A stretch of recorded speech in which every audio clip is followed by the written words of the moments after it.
Pimpinan sudah bikin RJ, kalian main tangkap saja. Bahkan cara-caranya kotor, jahat, diiming-iming dulu, dihimbau sampai berkali-kali datang ke Solo, diyakinkan. Solo, Pak. Malang. Oh, ke Malang, sorry, ke Malang. Itu konteksnya untuk meyakinkan tidak ditahan.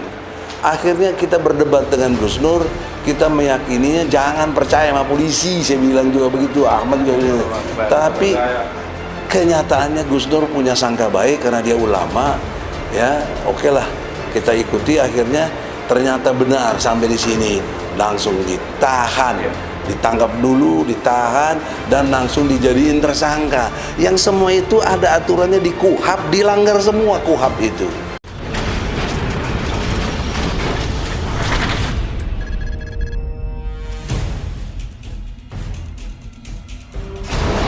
Ya, terima kasih. Assalamualaikum warahmatullahi wabarakatuh. Saudara-saudara, konstruk hukumnya sudah sangat jelas bahwa tindak pidana yang dilakukan tuduhannya adalah menyebarkan kabar bohong dan penodaan agama. Kalau tidak salah pasal 14 Undang-Undang Nomor 1 Tahun 46 dan pasal 156A KUHP. Konstruk hukum ini menurut hemat kami tidak tepat karena mubahalah itu ada diatur dalam surat Ali Imran ayat 61. Nanti Pak Kiai bisa lebih menjelaskan. Nah, kalau ini diteruskan, maka dugaan kuat adalah pihak kepolisian yang memulai ini melakukan penangkapan, sebelumnya penyelidikan, mungkin kemudian penahanan, dan kemudian penyidikan itu terhadap yang dimaksud Al-Quran Ali Imran ayat 61 adalah kriminalisasi kepada Al-Quran. Dan ini bertentangan dengan pasal 29 ayat 2. Negara menjamin warga negaranya untuk menjalankan agama yang diyakininya. Apa yang dijamin oleh negara? Kepolisian dalam hal ini mewakili negara, dalam hal ini pemerintah. Mengapa kok orang yang menjalankan agamanya yang diyakininya kok dikriminalisasi, kok ditangkap? Nah, ini satu hal yang sangat secara konstruk hukum Anda polisi telah bertentangan dengan nilai-nilai hukum itu sendiri. Yang kedua, polisi dalam hal ini Kapolri telah mengeluarkan peraturan Kapolri nomor 8 tahun 2021. Saya baca di pasal satunya ayat 1, 2, dan 3 tentang tindak pidana adalah perbuatan yang melawan hukum yang berakibat bisa dipenjara, dikurungan, dan dibayar denda. Namun dalam konteks tindak pidana itu ada peluang yang diberikan, diatur dalam perkap itu namanya RJ, restorasi justice atau restorasi keadilan. Jadi dengan restorasi keadilan ini seharusnya pihak penyidik, polisi tidak boleh langsung tangkap dong. Apalagi ditahan. Sangat tidak boleh. Anda tidak menghormati pimpinan atasan Anda sendiri. Anda telah tidak taat pada pimpinan. Ini perbuatan yang subversif dalam perspektif organisasi polisi. Gak benar gitu loh. Kok melawan pimpinan? Pimpinan sudah bikin RJ, kalian main tangkap saja. Bahkan cara-caranya kotor, jahat, diiming-iming dulu, dihimbau sampai berkali-kali datang ke Solo, diyakinkan. Solo, Pak. Malang. Oh, ke Malang, sorry, ke Malang. Itu konteksnya untuk meyakinkan tidak ditahan. Akhirnya kita berdebat dengan Gus Nur, kita meyakininya jangan percaya sama polisi, saya bilang juga begitu, Ahmad juga begitu. Tapi kenyataannya Gus Nur punya sangka baik karena dia ulama, ya oke lah kita ikuti. Akhirnya ternyata benar sampai di sini langsung ditahan, ditangkap dulu, ditahan, dan langsung dijadiin tersangka. Yang semua itu ada aturannya di KUHAP, dilanggar semua KUHAP itu.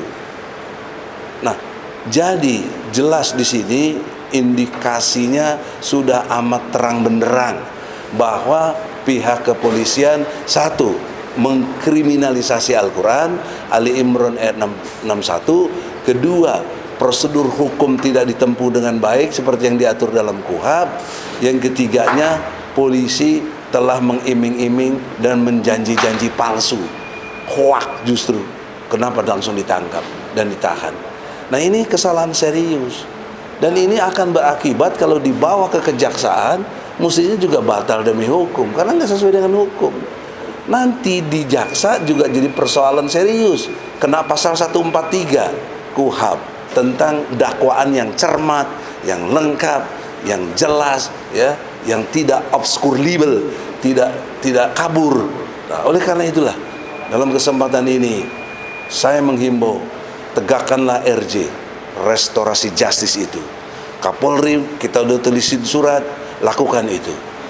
Kalau saya sebagai lawyer, saya senang kasus ini, karena tadi saudara Ahmad sudah mengatakan beban ada pada polisi, beban ada pada kejaksaan untuk membuktikan ijazah Jokowi itu asli atau tidak. Mana bebannya? Itulah kemarin kami cabut karena kita punya beban harus membuktikan. Nah, klien kami ditangkap, bagaimana kita bisa membuktikan? Segala mungkin dan akses saksi dan lain sebagainya Bambang Tri yang punya, tidak bisa dikeluarkan. Maka kita berpikir counter attack, kita cabut dulu, nanti kita ketemu di pidana. Nah, bebannya itu ada pada kalian polisi dan jaksa. Mari kita bertarung di pengadilan. Saya minta cepat, karena Gus Dur sudah lebih dari sebulan seingat saya ditahan. Mari kita bertarung di pengadilan. Saya bisa belajarin nanti secara ilmu hukum, dan kita harap hakimnya jangan hakim yang masuk angin, hakimnya yang kata Rasulullah dari 3 hakim 2 masuk neraka, ya. Jadi kan biasanya sidang juga 3 hakimnya. Itulah 2 potensi masuk neraka itu kuat sekali.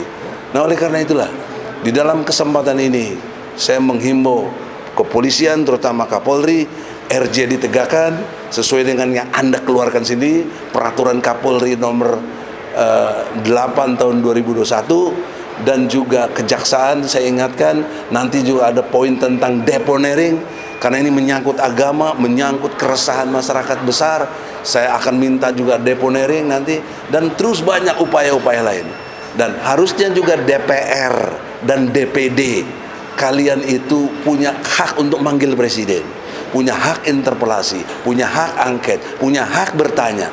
Kenapa kalian gak lakukan itu? Satu pun anggota DPR gak ada yang bicara. Ini bagaimana negara kita ini? Bagaimana teori Montesquieu akan jalan pembagian kekuasaan tadi? Jadi saya kira kita hidup di negara yang seperti negara abal-abal begitu loh. Gak punya hukum, tapi hukumnya sebenarnya ada. Hukumnya gak dijalankan. Nah, katanya negara hukum.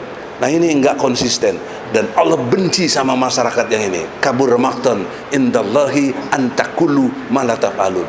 Allah benci sama orang yang ngomong, melaksanakan penegakan hukum, melaksanakan negara hukum, negara Pancasila, NKRI, harga mati segala macam, tapi Anda tidak lakukan seperti yang Anda omongkan.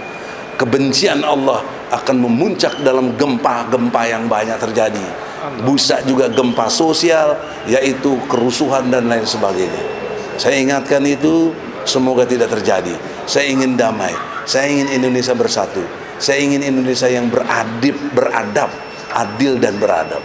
Saya ingin Indonesia yang berkemanusiaan dan berketuhanan yang Maha Esa. Itulah sebenarnya hakikat kita bernegara. Saya ingatkan sekali lagi, RJ ditegakkan, jaksa jangan sampai nerima ini, harus dikembalikan lagi karena tidak cukup bukti. Apa yang mau dibuktikan?